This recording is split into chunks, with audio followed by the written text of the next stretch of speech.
Radziszewska with Spark here, catching up with our friend Kofi Nartey. We're going to do 5 questions in 5 minutes with the founder of Global Real Estate and Development. Thank you so much for being here. Thank you for having me. So Kofi, tell us a little bit about yourself and Global Red Real Estate. My name is Kofi Nartey. I'm the founder and CEO of Global Real Estate and Development. We're based in Beverly Hills, California, but we really are globally connected with the global reach.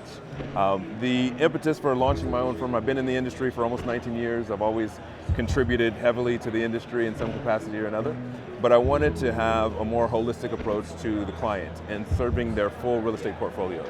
So our core competency is still residential brokerage, but we also work with developers and all phases of development, but final sales to building sales teams, to also now developing ourselves. Everything from single family property flips to huge large scale development projects that we're working on. Okay, so tell us about an upcoming project.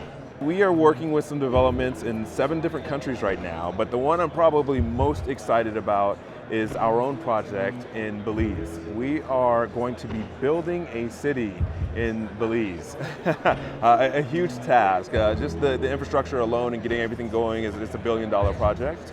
We're going to have over 1,500 acres, everything from residential to affordable housing to hospitality. We're bringing in a golf course development.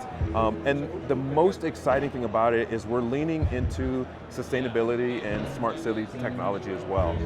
The project will truly address directly even 9 of the 17 sustainable development goals that the UN has put out. And so bringing in all of the different partnerships and the different players for something of that scale, it's going to be a think tank that hopefully will be transferable to other projects around the world. Wow. And when is it too early to say when the timeline for a launch of that is? Well, it's funny because we haven't even announced, that Global Red is going to be at the head of the table overseeing the project. So you guys are hearing it here first. But we already have the land. The land has been obtained. We've already formed the partnerships with the government bodies there. And we're even bringing in, everything from carbon credits to smart city technology to NFTs, all kinds of the latest technology and the latest trends. You're going to see them come out of this project, but we should have the first structures up within the next 24 to 36 months. Is there anything unique or different that you're doing to sell or market this project? Yeah, using the carbon credits to create smart contracts with the NFTs to really offset the impact of it on the environment and have a truly sustainable project. The whole goal will be to be carbon positive, not even just carbon neutral, but carbon positive. And I think just bringing that to the table and creating something that is scalable, where we can even finance part of the project through the coins that we create using blockchain is going to be something that's revolutionary as well. And I think when you bring together different partners, the interdisciplinary approach and having the right partnerships, at that level, that scale of development, that think tank alone is going to breed, I think, ideas that will be transferable to projects around the world.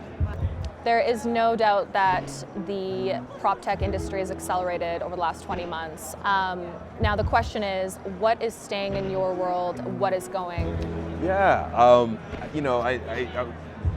beyond pointing to something specific, I would say the things that will stay are the things that are a hybrid between interpersonal and technological, right? We saw a huge shift to pure technology, and we lost a little bit of the interpersonal. And I think the things that will stand the test of time are the things that live somewhere in the middle, right? Where there is a component of actual engagement, of actual interaction.